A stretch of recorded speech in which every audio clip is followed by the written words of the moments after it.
دنیا میں جو لوگ دوسروں کو خیر سکھاتے ہیں، برائی سے روکتے ہیں، تعلیم دیتے ہیں، جہالت سے بچاتے ہیں، وہ لوگ امام کہلاتے ہیں، استاد کہلاتے ہیں، مرشد کہلاتے ہیں۔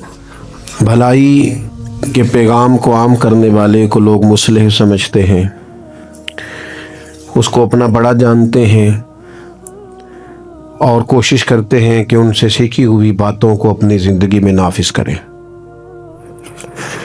اللہ تبارک و تعالیٰ نے نا اس ساری امت کو یہ فرمایا ہے، ساری امت کو،